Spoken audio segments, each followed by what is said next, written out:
ആയില്യത്തിന്റെ എന്ന് പറയുമ്പോൾ വിജയഗണപതി എന്ന് പറഞ്ഞ ഗണപതിയാണ്. വിജയഗണപതി അതാണ് ആയില്യത്തിൻ്റെത് വരിക. വിജയഗണപതി. ധ്യാനം. പാശാങ്കുശ പാശാങ്കുശ പാശാങ്കുശ സ്വദന്താമ്ര സ്വദന്താമ്ര പാശാങ്കുശ സ്വദന്താമ്ര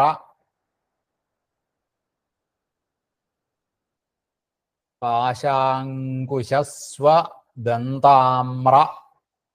ഒരു വരിയായി, പക്ഷെ മുഴുവനാവാത്തത് കൊണ്ട് ഒരു വര ഇടുക. ഫലവാനാഖുവാഹന ഫലവാനാഖുവാഹന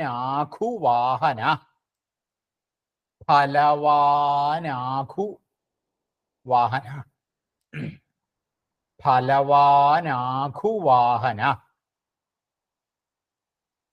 പാശാങ്കുശസ്വദന്താമ്രഫലവാനാഖുവാഹന പാശാങ്കുശസ്വദന്താമ്രഫലവാനാഖുവാഹന.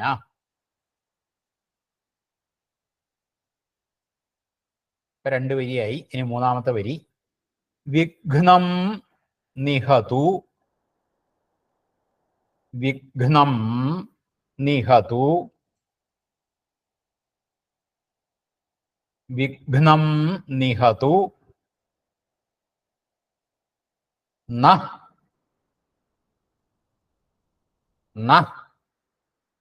വിസർഗമുണ്ടേ.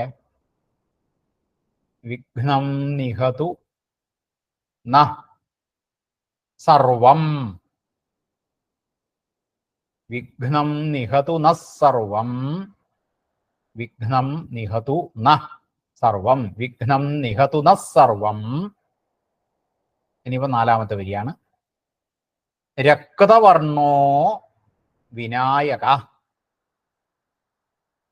രക്തവർണോ വിനായക രക്തവർണോ വിനായക രക്തവർണോ വിനായക.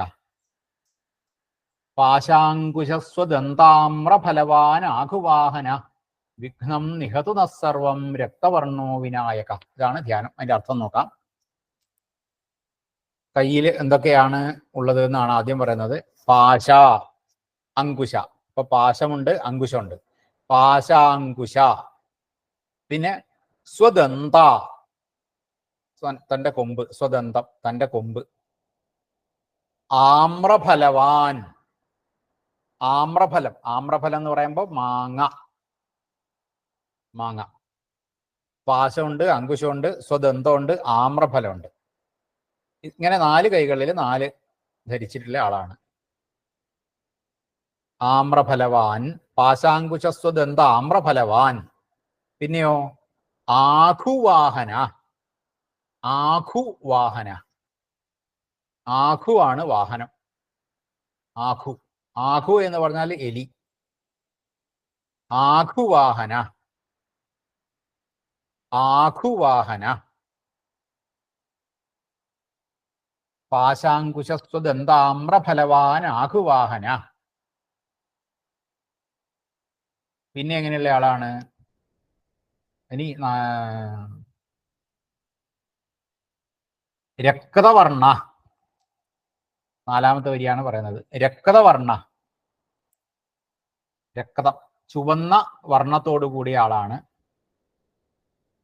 വിനായക, വിനായകൻ. ന സർവം വിഘ്നം നിഹതു. അങ്ങനെയുള്ള വിനായകൻ. ന എന്ന് പറഞ്ഞാല് നമ്മുടെ, ഞങ്ങളുടെ. സർവം വിഘ്നം, എല്ലാ വിഘ്നത്തെയും നിഹതു, നശിപ്പിക്കട്ടെ.